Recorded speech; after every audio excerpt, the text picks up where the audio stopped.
নমস্কার, আশা করি সকলে ভালো আছেন। সুনন্দিতার রান্নাঘরে সকলকে স্বাগত। আজ সম্পূর্ণ নিরামিষ কচুরলতির একটা রেসিপি আপনাদের সঙ্গে শেয়ার করব। যদিও এই রান্নাটা সকলেই জানেন, তবু আমি কিভাবে করেছি সেটা সম্পূর্ণ দেখার অনুরোধ রইল। আমার চ্যানেল যদি এখনও সাবস্ক্রাইব করে না থাকেন, তাহলে অনুরোধ রইল আমার চ্যানেলটা সাবস্ক্রাইব করে নেওয়ার জন্য। তাহলে রেসিপিটা শুরু করছি। এখানে আমি কয়েকটা লতিকে আঁশ ছাড়িয়ে ছোট ছোট টুকরো করে ধুয়ে রেখেছি। এবারে কচুর লতিগুলোকে একটু ভাপিয়ে নেব, তাই গ্যাসে একটা কড়াই বসিয়েছি, তার মধ্যে পরিমাণ মতো জল নিলাম।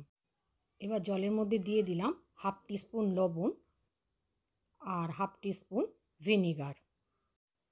ভিনিগারের বদলে আপনারা লেবুর রসও দিতে পারেন।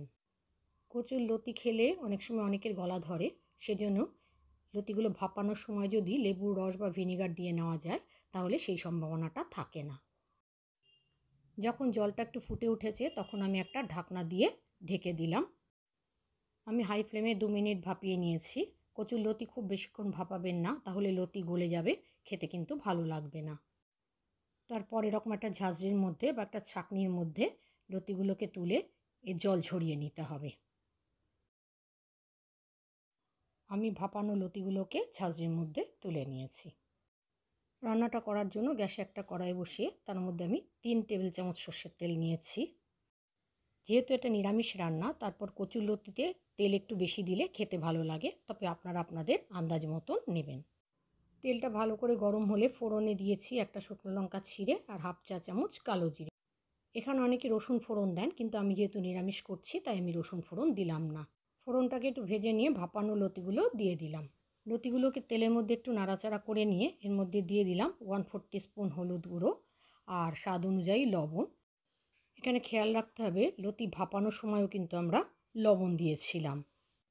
হলুদ আর লবণ মিশিয়ে লতিটাকে বেশ কিছুক্ষণ রান্না করে নিয়েছি। তারপর গ্যাসের আঁচটা মিডিয়ামে রেখে কড়াইটাকে আমি ঢাকা দিয়ে দিলাম লতিটা একটু সেদ্ধ করে নেওয়ার জন্য। 3 মিনিট বাদে কড়াইয়ের ঢাকনাটা আমি খুলে নিলাম। এবার আমি দেখে নিচ্ছি লতিগুলো সেদ্ধ হয়েছে কিনা। লতিগুলো কিন্তু আমার সেদ্ধ হয়ে গেছে। আমি সমপরিমাণ কালো সর্ষে, সাদা সর্ষে, অল্প লবণ আর কাঁচা লঙ্কা দিয়ে বেটে রেখেছিলাম, সেখান থেকে 3 চা চামচ সর্ষে বাটা আমি দিয়ে দিলাম। আপনারা যদি মনে করেন তাহলে সর্ষে বাটার পরিমাণ বাড়াতে পারেন। এবার এই সর্ষে বাটাটাকে আমি কচুরলতির সাথে মিশিয়ে ভালো করে একটু রান্না করে নিচ্ছি। এখানে আমি কিন্তু কোনো জলের ব্যবহার করব না, আপনারা যদি চান একটু জলের ব্যবহার করতে পারেন। সব শেষে দিয়ে দিলাম 1/2 চা চামচ চিনি। এটা অপশনাল, আপনারা ইচ্ছা না হলে নাও দিতে পারেন।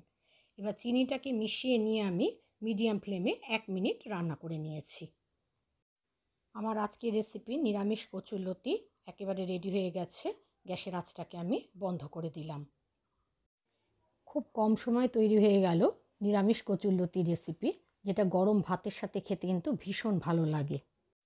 আমার আজকের এই নিরামিষ কচুরলতি রেসিপি যদি আপনাদের ভালো লেগে থাকে, তাহলে কমেন্ট করে জানাবেন আর অবশ্যই একটা লাইক দেবেন। আপনারা যদি ফেসবুক থেকে দেখেন তাহলে আমার পেজটা ফলো করার, আর যদি ইউটিউব থেকে দেখেন তাহলে আমার চ্যানেল সাবস্ক্রাইব করার অনুরোধ রইল। আর পাশের বেল বাটনটা অবশ্যই ক্লিক করে দেবেন, যাতে আমি নতুন রেসিপি আপলোড করলে আপনাদের কাছে নোটিফিকেশান পৌঁছে যায়। আজ তাহলে এখানে শেষ করছি। আবার আসবো নতুন কোনো রেসিপি নিয়ে। ততক্ষণের জন্য সকলে ভালো থাকবেন, সুস্থ থাকবেন। ধন্যবাদ।